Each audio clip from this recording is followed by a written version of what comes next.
Alright, so today we're going to look at verifying trig identities, and so we're going to use those fundamental trig identity notes to help us with verifying trig identities. And so when we're verifying these trig identities, we're basically going to be proving that their identities are true. So we're going to be using a lot of our proof techniques. So if I look at example 1, I'm looking at secant squared of theta minus 1 over secant squared of theta equals sine squared. And we always work with our more complicated side of the equation. So I'm going to work with this side of my equation. And I'm going to try to make it turn into sine so that I can actually have that be true.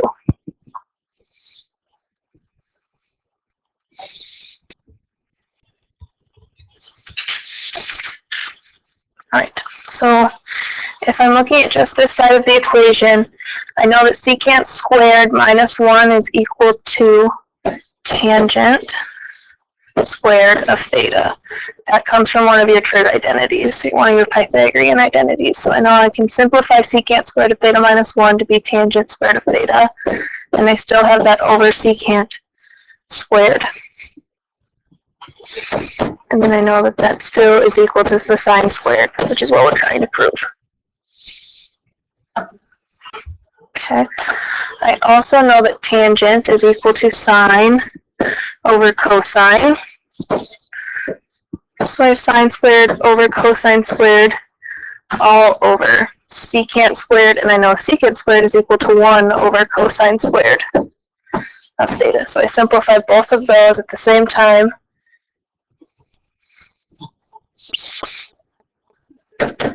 I'm still trying to prove that it equals sine squared.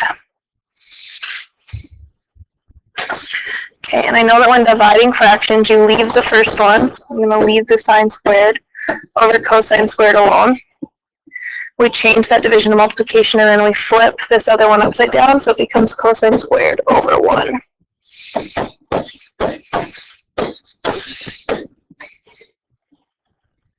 Then I know that my cosine squareds will cancel, and I'm left with just a sine squared of theta equals sine squared of theta. So I've proven my trig identity.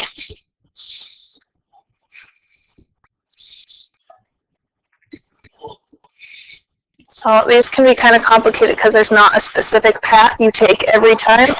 You can do them a lot of different ways, whereas sometimes, like with a formula, it's just you just plug in certain numbers and then it works. Okay, that's not exactly how this works. So if I look at example 1b, I've got sine squared of theta plus cosine squared of theta all over cosine squared of theta times secant squared of theta equals 1.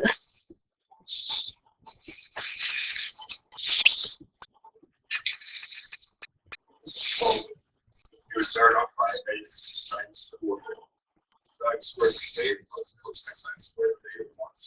Okay, so we know from our trig identities that if we're starting with this more complicated side of the equation, sine squared plus cosine squared is equal to 1. That's one of our Pythagorean identities. So I end up with 1 over cosine squared of theta secant squared of theta equals 1. So we're getting on the right track because we already have simplified the top to just be a 1. Second thing we have to do is then start simplifying the bottom. So I'm going to leave cosine squared alone. But I'm going to change secant squared to 1 over cosine squared of theta, because secant is the same thing as 1 over cosine, which I then know that my cosines cancel. So this turns into 1 over 1, which is equal to 1. So I end up with 1 equals 1.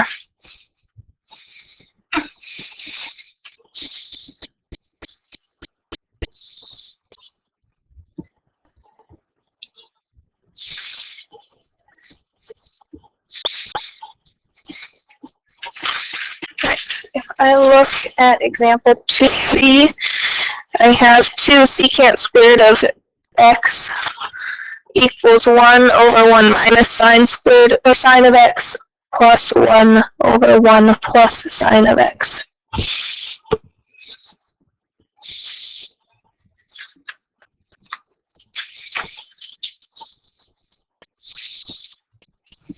Okay, so I'm going to work with this side of the equation because it's the more complicated side of the equation.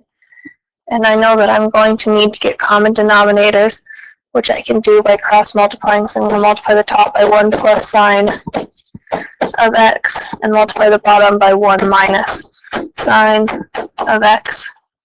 Then I'm going to multiply both of those together.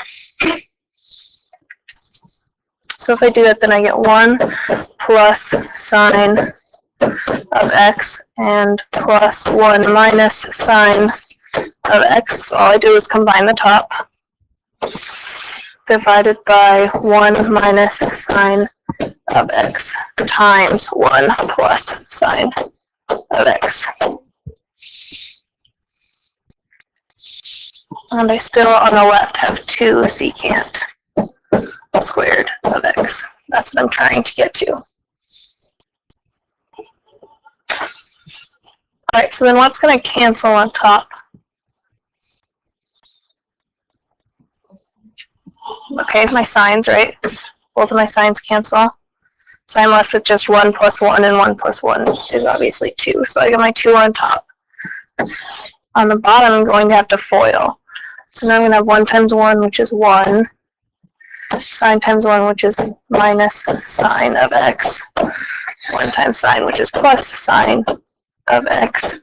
And sine times sine, which gives me sine, oh, that's supposed to be a minus sine squared of x.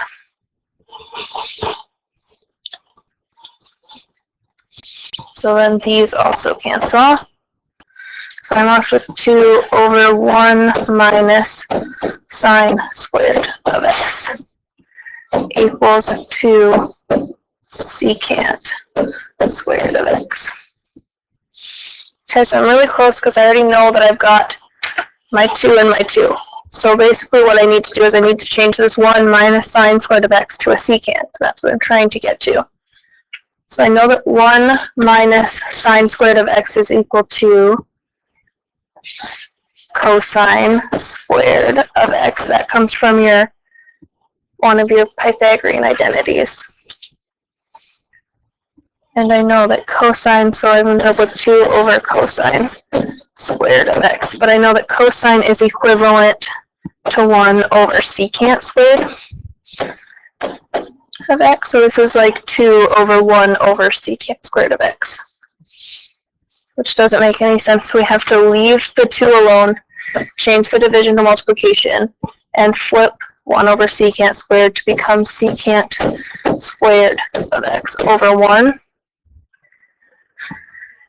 And obviously then that just simplifies to 2 secant squared of x, which is what we wanted in the beginning.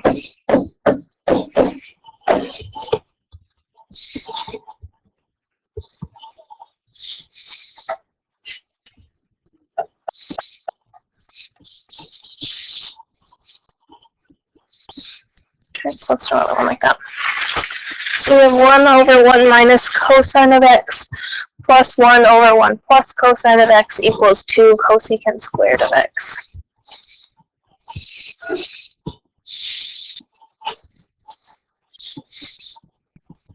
So if I start with the more complicated side of the equation, I'm going to cross multiply so that I get common denominators. So I'm going to take the top times 1 plus cosine of x. I'm going to take this top times 1 minus cosine of x.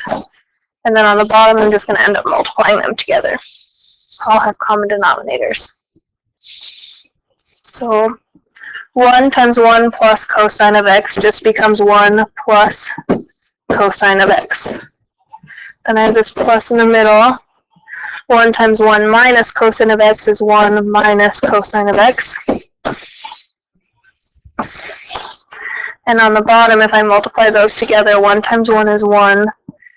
Cosine times cosine becomes negative cosine squared. Cosine times 1 is a negative cosine of x. And side cosine times 1 is positive cosine of x. So looks like I made it more complicated, so let's cross out the things we know cross out. The plus, what the heck?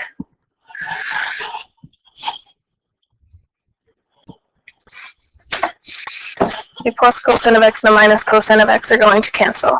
And minus cosine of x and a plus cosine of x are going to cancel. So then I have 1 plus 1, which gives me 2. And I'm left with 1 minus cosine squared of x on the bottom. What does 1 minus cosine squared of x simplify to?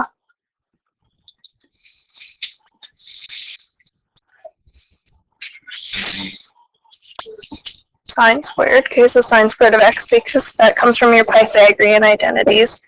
That's the one you use the most often. So sine squared of x is actually what 1 minus cosine squared of x equals.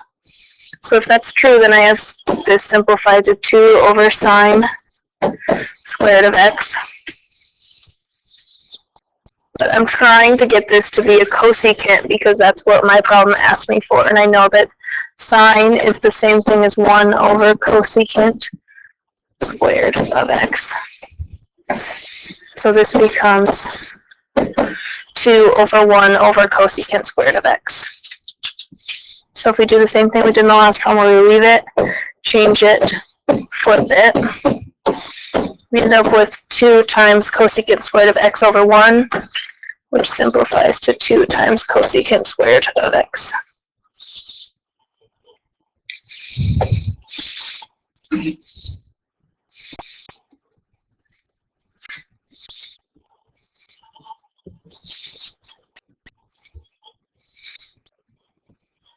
Okay, look at 3a. We have tangent squared of x plus 1 times cosine squared of x minus 1 equals negative tangent of squared of x.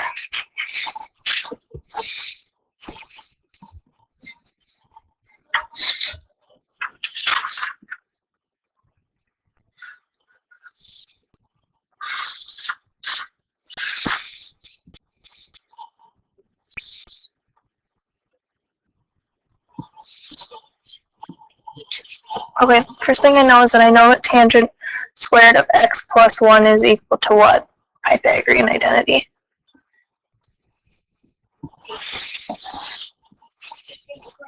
Secant squared. Okay, so I know that this becomes secant squared of x.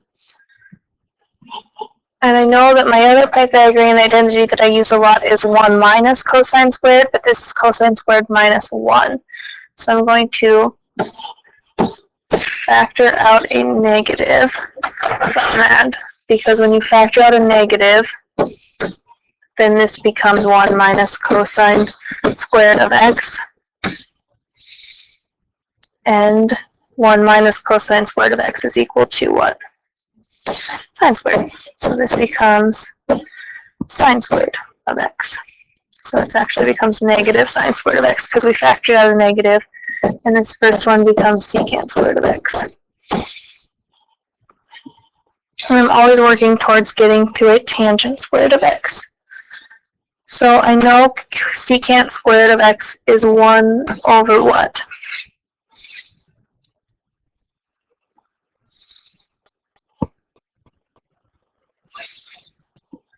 Well, secant is equal to 1 over what? 1 over cosine. So secant squared then would be 1 over cosine squared of x. And I still have this times negative sine squared of x.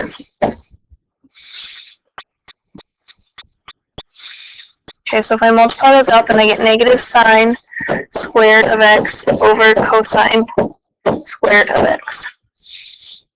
Because this is like sine squared over 1, so when you multiply straight across, that's what you get. And I know that sine over cosine is equal to tangent.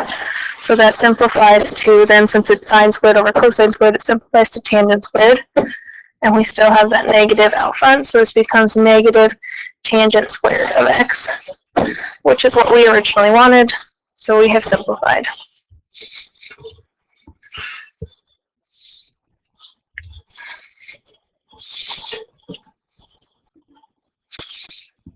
All right, we'll do one more. So secant squared of x minus 1 times sine squared minus 1 equals negative sine squared of x.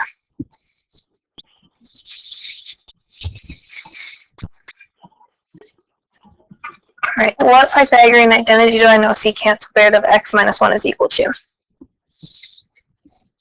Tangent squared, okay? So I know this becomes tangent squared of x. And I also know that 1 minus sine squared is cosine. So since this is sine minus 1, it must be a negative cosine squared of x. If they're flipped over, you just make them negative. So negative cosine squared of x. Okay. I also know that tangent is what? What do we know tangent is? What ratio does it form? Sine over cosine. So I know that tangent is sine squared over cosine squared. And I still have this negative cosine squared of x. So then I know that this cosine on top and this cosine on bottom cross cancel, and so all I'm left with is this minus 1, this negative 1. And negative 1 times sine squared is negative sine squared of x.